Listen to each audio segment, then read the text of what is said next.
Welcome.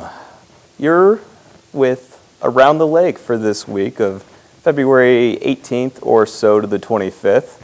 I'm Josh Brokaw. I'm here with Keri Blakinger. We're of the Ithaca Times and the Finger Lakes community newspapers.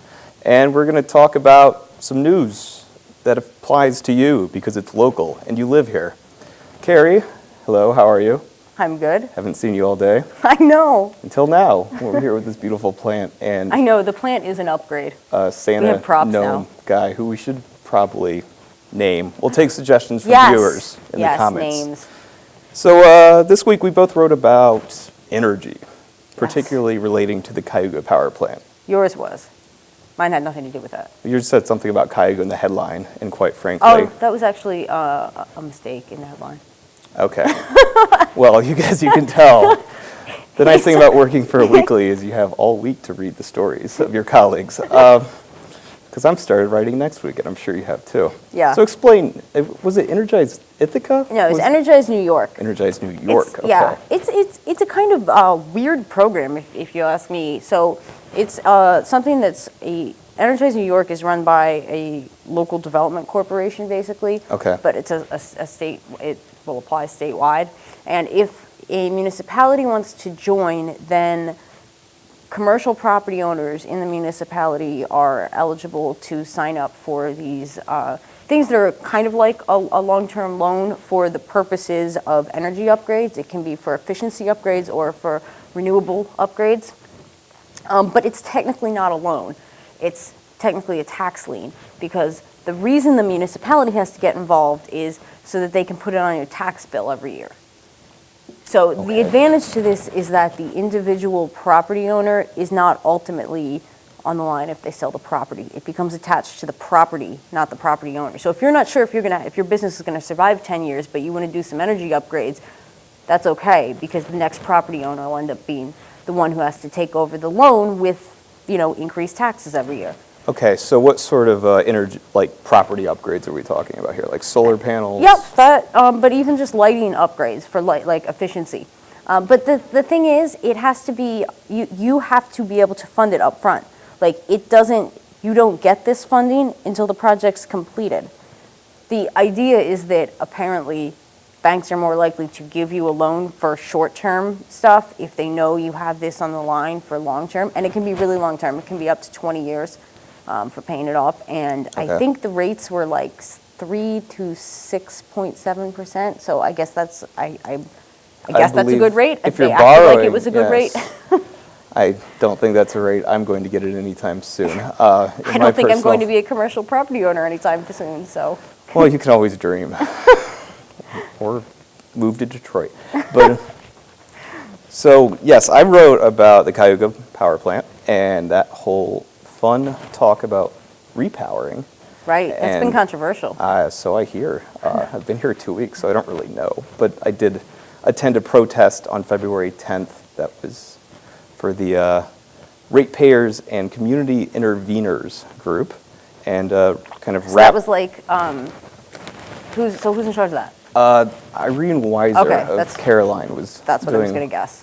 She's been front and center kind of on in lead, this yeah. side of that.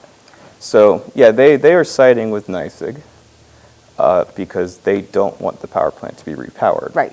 And the thing I think I had to clear with myself first, writing the article, and then hopefully clear up with some readers, is that they are still keeping coal power as an option.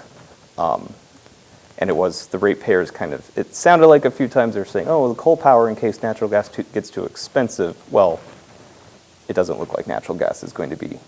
But they're not repowering now, or they haven't decided? Well, they haven't decided, but okay.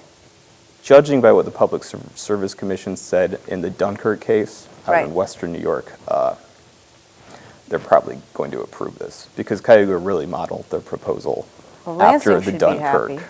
So, Right? I mean, all of Lansing has pretty much been in favor of this repowering, right? yes, I mean, Yeah, I mean, I think... 1.2 or $3 million is the number that's been bandied about as far as property taxes. Right.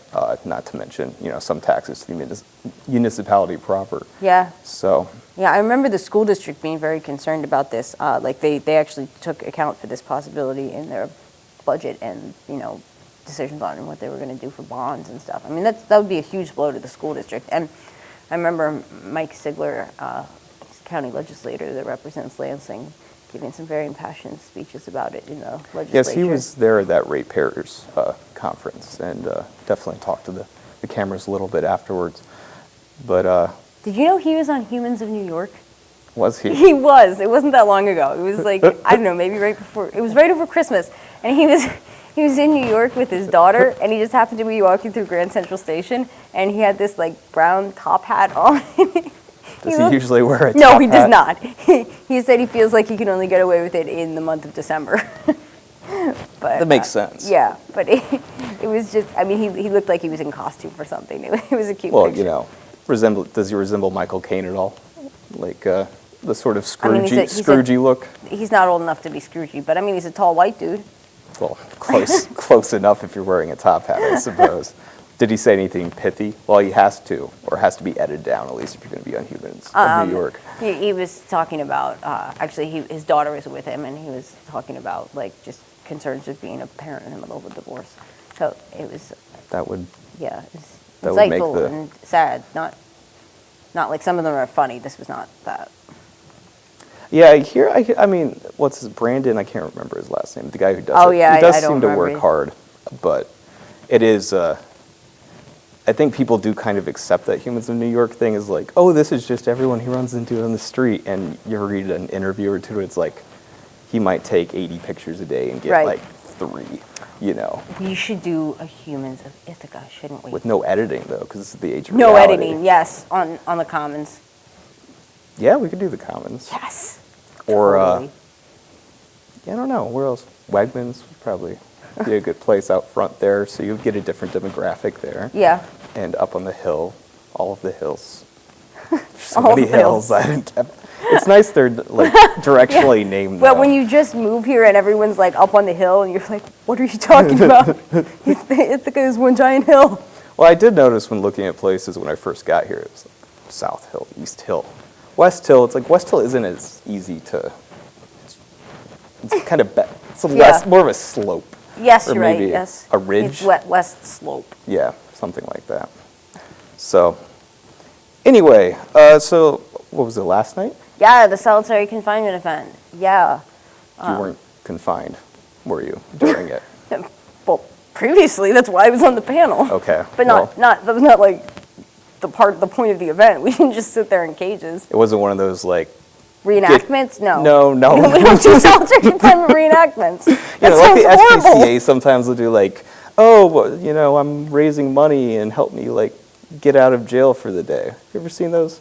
No, Really? I haven't. And it's Really, it's it's a popular fundraiser. I've seen it in many okay. places Well, I've I'll lived. have to look it up. Like, But no, we you know, did I have not a do box that. out and we're gonna get put in jail unless like you raise like $100. Yeah, no. I think enough of the people there have been in jail. They had no desire Yeah, to it's do a not really fundraiser a along those tasteful lines. fundraiser like that. No. Okay, well, tell me. So this is about in New York State, well, nationally, but this group is focusing on in New York State. Solitary confinement is overused and in some really inappropriate situations. Like 5 out of 6 people that are in solitary confinement in New York are there for nonviolent rules violations. And, you know, a lot of people think it's like people that stabbed someone or, you know, smuggled in heroin or assaulted a guard. But most of the time it's people that had too many postage stamps or, you know, talked back or called another inmate names or just looked at the guard wrong, you know. So it's used for some really trivial things, and it's damaging. There's been a lot of studies about the damage that long-term solitary confinement causes, and it's not like you're just going in for a day or two. I mean, that sometimes happens, but the average stay is 5 months. So you're taking somebody that's obviously, you know, already got some problems and further damaging them and then wondering why they didn't come out reformed. But it's, you know, it's expensive and it prevents people from actually getting any treatment or possibly I suppose getting that any would- better. Because you're not getting any drug treatment in there. You're not getting any mental health help or anything. And, you know, a lot of people come out a lot worse, you know.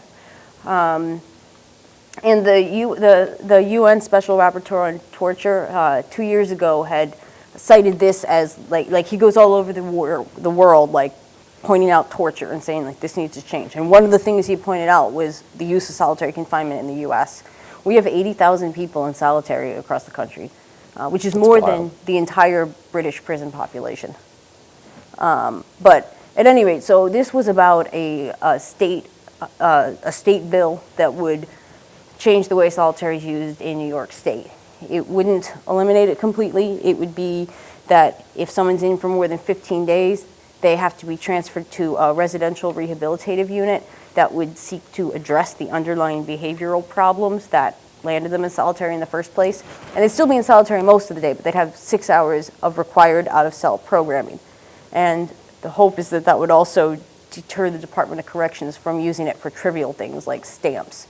Something like, to use the example of stamps, you know, what's, I guess, your minimum stint after a violation like that? Well, there's no, I mean, well, technically, yes, I'm sure there's a minimum, but the reality is there are guidelines, but, you know, if you want to go above or below those guidelines, that's okay too. So it's kind of whatever they feel like. But I mean, you know, you could, probably 30 days is the least you're likely to be sentenced to as a solitary sentence in state. But, you know, you could get put in for a few days and then they decide to take you out, you know. I mean, I know people that did just a few days and before they decided that, you know, they weren't going to actually follow through on prosecuting this or didn't have enough evidence or whatever. But most of the time. So is there like a tribunal you have to go to keep them in the solitary confinement? Yeah, well, you have to have a hearing. Okay. So, and depending on the level of infraction, depends on what the nature of the hearing is. But you don't get any defense. You can't subpoena anyone. So it's just you against correctional staff. Amount of time that they have to have the hearing within? Yeah, I think there is. I know in county they have to within 24 hours, although I know instances in which they didn't. But like me. But possible. It's a possibility. But yeah, so but I mean, so this bill is a great step forward. It also would prevent them from putting certain high-risk populations in solitary, like pregnant women and children, because we do put 16 and 17-year-olds in adult state prison and then you know, put them in solitary confinement. And you know, people with developmental disabilities, LGBTQ, because they are sometimes just put in because they don't know what to do with them.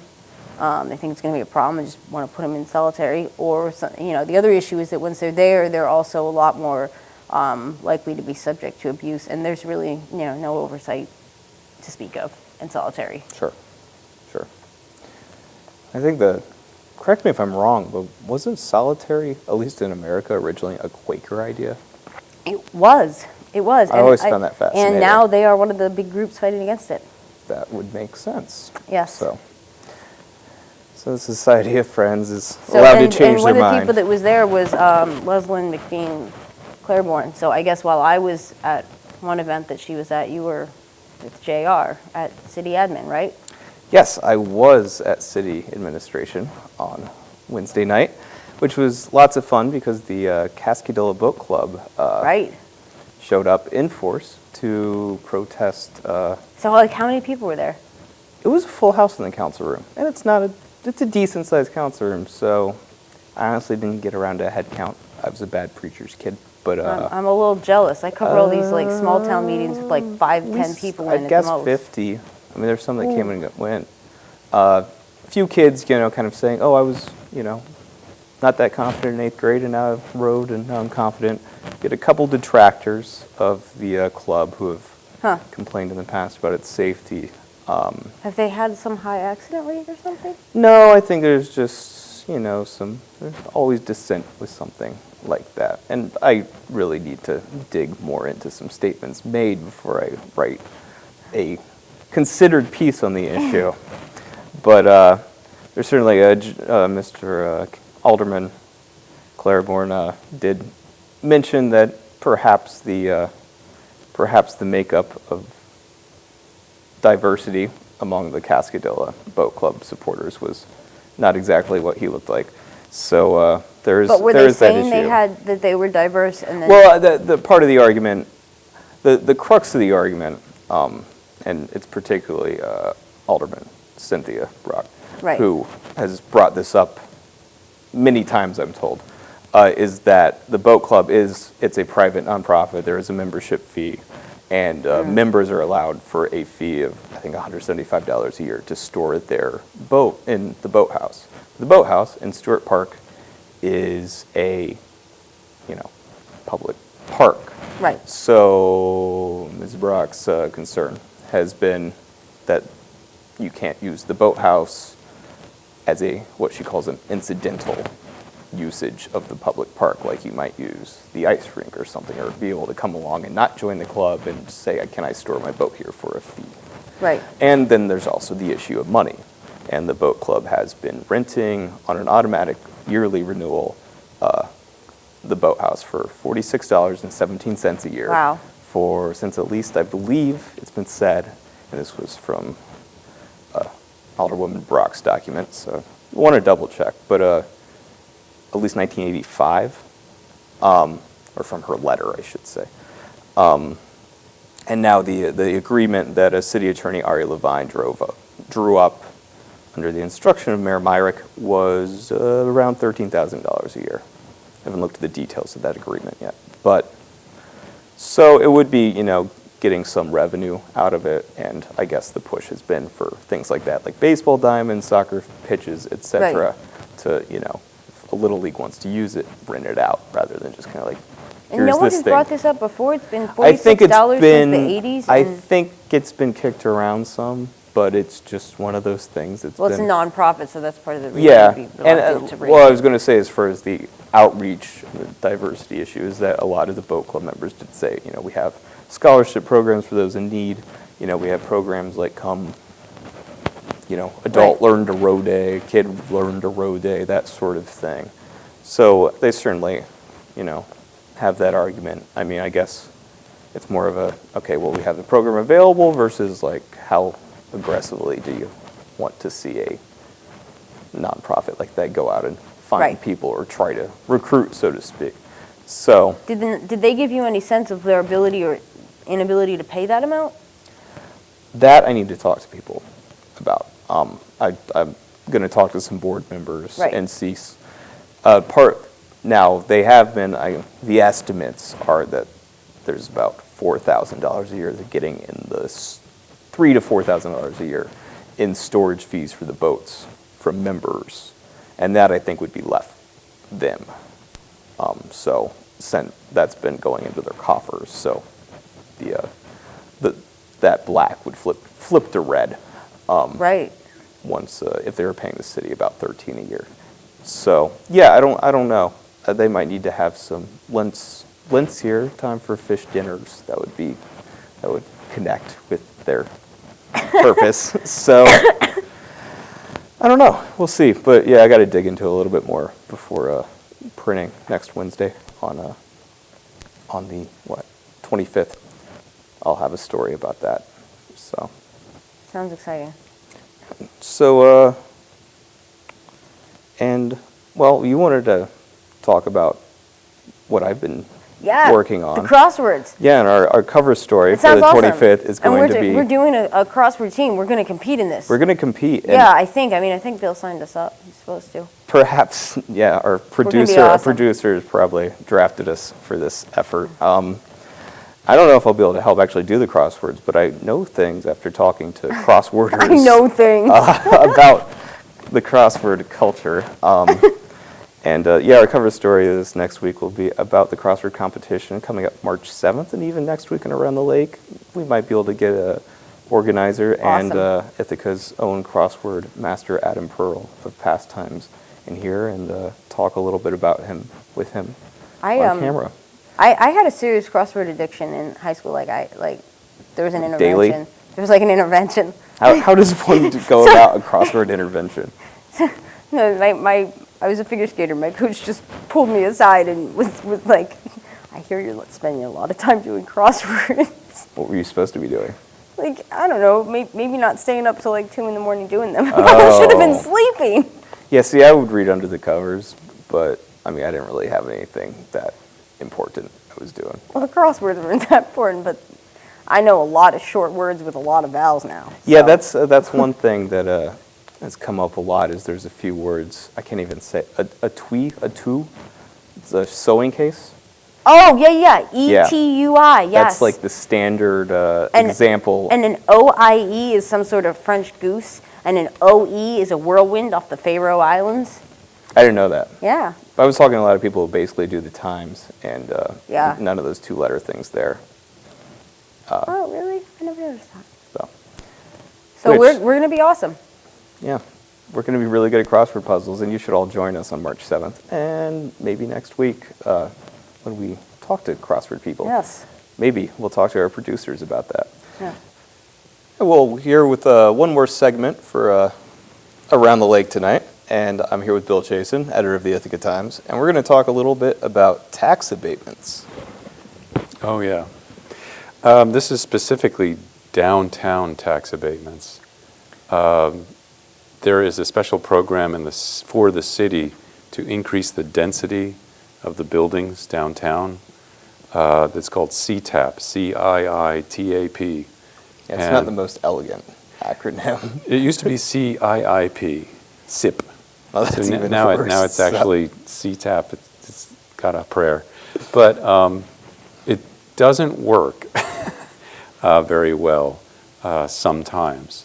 And a sort of re-examination of the CTAP was triggered by a decision by the Industrial Development Agency for the county, the IDA, that seemed to get personal. There's a developer by the name of Jason Fain, who we've mentioned on this program before, who proposed a residential project next to the police station over on East Clinton Street. And it met all the criteria of the city and of the city application for abatements. And it also spent 9 months or more with the planning board and the planning department trying to improve not trying, but actually improving the project. And it was then sent to the county IDA, and then they have to fill out another application at the IDA, they meaning the developer.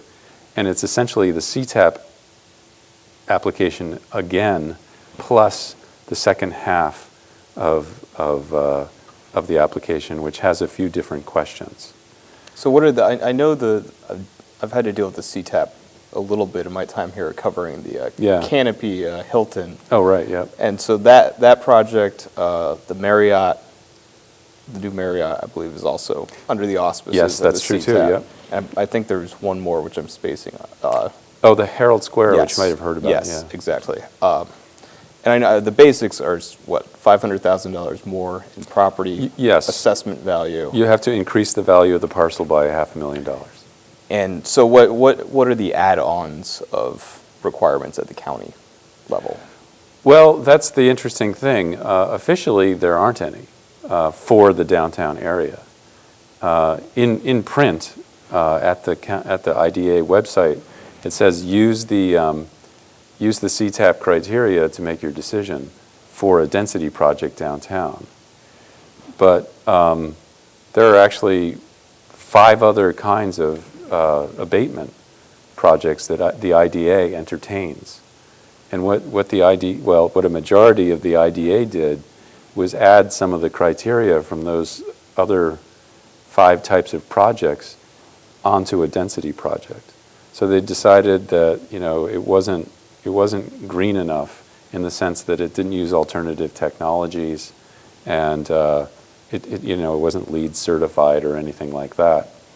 And that's actually not supposed to be something that a density increasing project really has to do, because it's already green by the fact that it's built downtown. In the sense that it's Yeah, there was getting no- more people into smaller Yeah, spaces. people don't Yeah. drive their cars. People walk to the shops.